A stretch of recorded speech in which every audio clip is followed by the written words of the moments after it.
Subscribe करें हमारे YouTube channel को और बेल आइकन को प्रेस करें हमारे लेटेस्ट वीडियोस को देखने के लिए।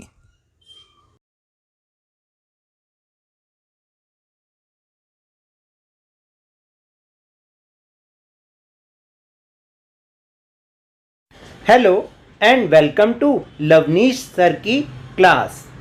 शिक्षा निदेशालय राष्ट्रीय राजधानी क्षेत्र दिल्ली की ये वर्कशीट नंबर 26 जो कि क्लास 9 के स्टूडेंट्स के लिए है, यह भी सामाजिक विज्ञान के इतिहास पाठ्यपुस्तक से पाठ नंबर 2 से यूरोप में समाजवाद व रूसी क्रांति से ली गई है और इसमें हम रूसी क्रांति भाग 4 पढ़ेंगे। इसमें हम जानेंगे अक्टूबर 1917 की क्रांति के बाद की परिस्थितियां, रूसी गृह युद्ध, फिर क्रांति के बाद क्या क्या बड़े कदम उठाए गए, उसके बाद जब लेनिन के बाद जो स्टालिन आए उन्होंने किस तरीके से इसको संभाला, समाजवाद को आगे बढ़ाया और इस रूसी क्रांति का विश्व पर क्या प्रभाव पड़ा। तो चलिए चलते हैं और शुरू करते हैं, मेरे साथ समझने की कोशिश करते हैं। तो सबसे पहला टॉपिक है अक्टूबर 1917 की क्रांति के बाद। संविधान सभा के चुनावों में बोल्शेविकों को बहुमत नहीं मिला, लेकिन लेनिन के नेतृत्व में संविधान सभा भंग कर दी गई और अखिल रूसी सोवियत कांग्रेस को संसद का दर्जा दे दिया गया, जिसमें बोल्शेविक पार्टी ही एकमात्र राजनीतिक दल के रूप में चुनाव लड़ने की पात्र बन गई। तो देखा आपने कि बोल्शेविकों को संविधान सभा के लिए जब चुनाव हुए उसमें तो बहुमत नहीं मिला, लेकिन लेनिन के नेतृत्व में इस संविधान सभा को ही भंग कर दिया गया और उसके बाद अखिल रूसी सोवियत कांग्रेस बनी, जिसमें बोल्शेविक पार्टी एकमात्र राजनीतिक पार्टी बनी और उसका चुना जाना लगभग तय था। लेकिन इसके बाद क्या हुआ, चलिए जानते हैं। रूसी गृह युद्ध। जमीनों के किसानों के बीच बंटवारे के आदेश से रूसी सेना के सिपाही, जो अधिकतर किसान ही थे, अपने घर लौटने लगे, जिससे सेना टूटने लगी। क्योंकि आपको याद है कि जब अक्टूबर 1917 की क्रांति हुई और उसके बाद बोल्शेविक्स आ गए तो जो ज़मीन थी उसके बंटवारे के लिए किसानों को कहा गया, यानी जितनी भी चर्च की या सामंती ज़मीन थी उस पर किसानों का अधिकार, किसानों को कब्जा करने के लिए बोल दिया गया, यानी उसका बंटवारा दोबारा से किया गया। जब ऐसा आदेश पास हुआ तो रूसी सेना के सिपाही भी जो किसान थे वो अपने घर लौटने लगे, अपनी सेना के पद को छोड़कर। गैर बोल्शेविक समाजवादियों यानी ग्रीन, उदारवादियों और राजशाही समर्थकों यानी वाइट, जो निजी संपत्ति के समर्थक थे, इन्होंने अमेरिका, ब्रिटेन, फ्रांस के समर्थन बोल्शेविकों, जिन्हें हम रेड्स भी बोलते हैं, उनके खिलाफ युद्ध छेड़ दिया। पूरे देश में मारकाट, अराजकता और लूटमार फैल गई। तो देखा आपने कि किस तरह से रशिया में गृह युद्ध छिड़ गया। पूरे देश में जब सामूहिक खेती और उद्योगों का राष्ट्रीयकरण बड़े पैमाने पर किया गया, पूरे देश में फिर छोटे किसान और मजदूरों का समर्थन भी अब इस क्रांति को मिलने लग गया। इस क्रांति के बाद कई बड़े कदम उठाए गए, जैसे गिरती अर्थव्यवस्था को संभालने और विकास सुनिश्चित करने के लिए बड़े पैमाने पर केंद्रीकृत आर्थिक नीतियां और योजनाएं बनाई गईं, जिसमें पंचवर्षीय योजनाएं बनाना सबसे महत्वपूर्ण नीति थी। विरोधियों को सख्ती से कुचल दिया गया। लौह इस्पात, परिवहन, मशीनरी उद्योगों पर विशेष ध्यान दिया गया। यानी ये सब कदम अक्टूबर 1917 की क्रांति के बाद उठाए गए। तो देखा आपने कि किस तरह से अर्थव्यवस्था को संभालने के लिए और विकास की दर बढ़ाने के लिए बड़े पैमाने पर आर्थिक नीतियां और योजनाएं बनाई गई, जिसमें पंचवर्षीय योजना बनाना सबसे महत्वपूर्ण था। और साथ में जो विरोधी थे, जो इन नीतियों का विरोध करते थे, उन्हें कुचल दिया गया, मतलब उनको बिल्कुल हटा दिया गया। और साथ ही साथ लौह इस्पात, परिवहन, मशीनरी उद्योगों पर भी विशेष ध्यान दिया गया ताकि अर्थव्यवस्था सुधर पाए। फिर इसी प्रकार शिक्षा पर भी विशेष ध्यान दिया गया, क्योंकि इसी शिक्षा के जरिए लेनिन अपने साम्यवादी विचार लोगों तक पहुंचाना चाहते थे। शिक्षा को सभी प्रकार के विकास का आधार मानते हुए प्राथमिक शिक्षा से लेकर उच्च शिक्षा के साथ साथ व्यावसायिक शिक्षा पर भी बेहद ध्यान दिया गया। लेनिन ने अपने साम्यवादी विचारों को सभी तक पहुंचाने और अधिकारों व राष्ट्र के प्रति कर्तव्यों के प्रति जागरूक करने के लिए शिक्षा को अनिवार्य कर दिया।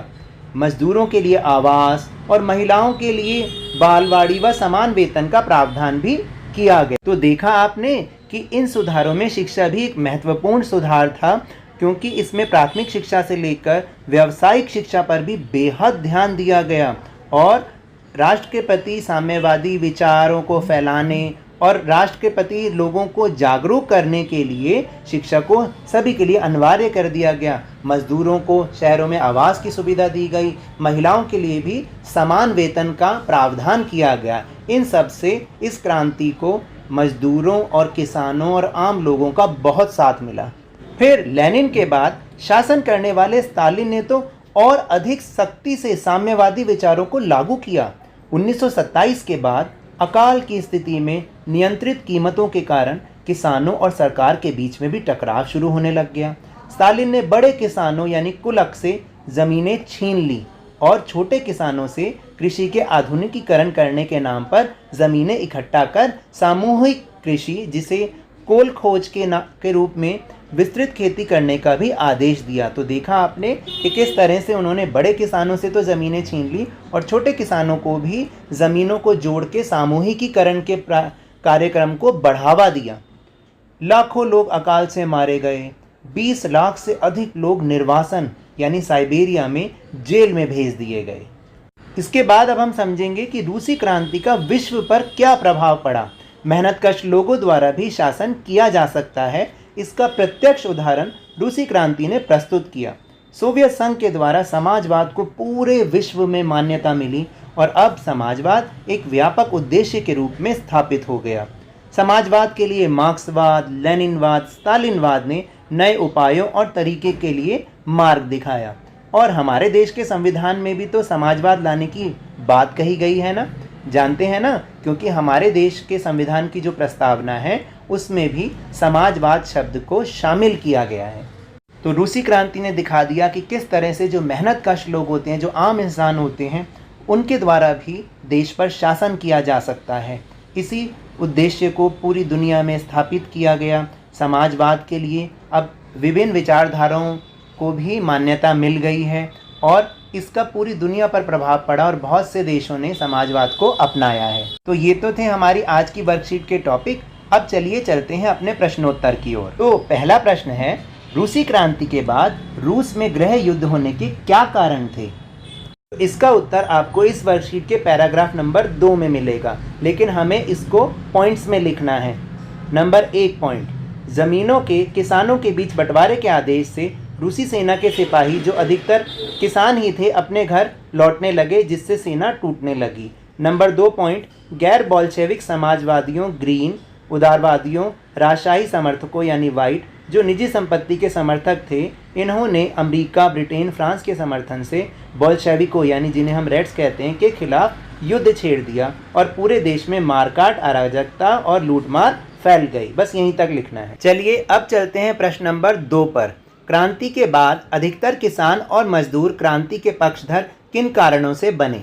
तो इसका उत्तर है कि पूरे देश में सामूहिक खेती और उद्योगों का राष्ट्रीयकरण बड़े पैमाने पर किया गया, इसलिए पूरे देश में छोटे किसान और मजदूरों का समर्थन क्रांति को धीरे धीरे मिलने लग गया और इस तरह क्रांति के बाद अधिकतर किसान और मजदूर क्रांति के पक्षधर बने। चलिए अब चलते हैं प्रश्न नंबर 3 पर। अक्टूबर क्रांति के बाद लेनिन ने समाजवादी समाज की सफलता के लिए कौन कौन से उपाय किए? तो इसका उत्तर है, लेकिन आपको इसके उत्तर भी पॉइंट्स में लिखने पड़ेंगे।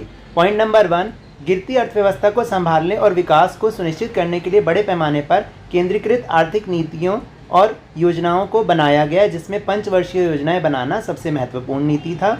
नंबर 2, विरोधियों को सख्ती से कुचल दिया गया। नंबर 3, लौह इस्पात, परिवहन, मशीनरी उद्योगों पर विशेष ध्यान दिया गया।